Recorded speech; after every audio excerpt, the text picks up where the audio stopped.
اگر دین پہ چلنے سے گھر والے بولے کہ تم بہت کم عمر میں اتنا کر کے ہم لوگوں کو ناراض کر رہے ہو، یعنی اگر دین پر چلتے ہیں ماں باپ تھوڑا ناراض ہو جائیں یا پھٹ جائیں، پھٹنے دیجئے، ان کو سمجھائیے کہ یہ دین ہے، پیارے رسول نے، اللہ نے ہمارے اوپر واجب کیا ہے۔ تو دین پر چلنے کا معنی کیا ہے؟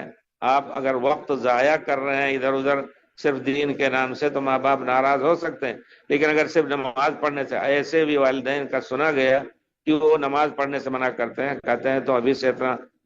ہو جاؤ گے تو پاگل ہو جاؤ گے، یہ، اور حالانکہ اس کا کوئی کام نہیں ہے، تم پڑھو بس، اپنے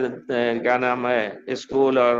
کالج کی محنت کرو اور باقی نماز پڑھنے نہ جاؤ۔ تو ایسے لوگوں کی بات، چاہے باپ ہوں یا اور کوئی ہو، ان کی بات سننا جائز نہیں آپ کے لیے۔ سمجھائیے آہستہ آہستہ، اور اگر ناراض ہی رہتے ہیں تو ہزار ناراض رہیں، زیادہ سے زیادہ کہیں گے آپ کو کہ ہمارے گھر سے نکل جاؤ، ایسا بھی ہوتا ہے۔ تو ایسے لوگوں کو بھی دیکھا گیا کہ اللہ تعالیٰ ان کے لیے کشادگی دنیا میں پیدا کر دیتا ہے، جا کے کمائیں گے اور خود ایک عادت پڑ جائے گی انشاءاللہ حلال کھانے کی اور اللہ کے دین پہ چلنے کی۔ لیکن ان کی وجہ سے اگر آپ گمراہ ہوئے،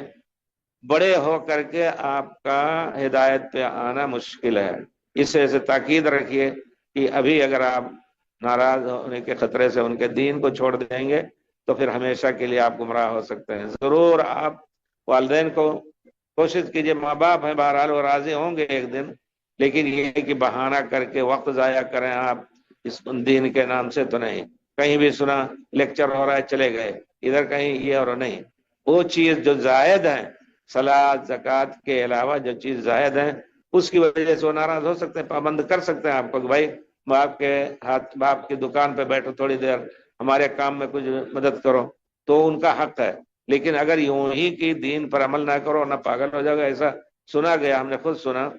تو یہ لوگ جو ان کو سمجھایا آہستہ آہستہ سمجھ جائیں گے۔ ماں باپ ہیں، دوسرے نہیں ہیں، بارہ ان کے دل میں رحم ہوتا ہے زیادہ بچے کے لیے۔ انشاءاللہ راستہ اللہ تعالیٰ کھولے گا۔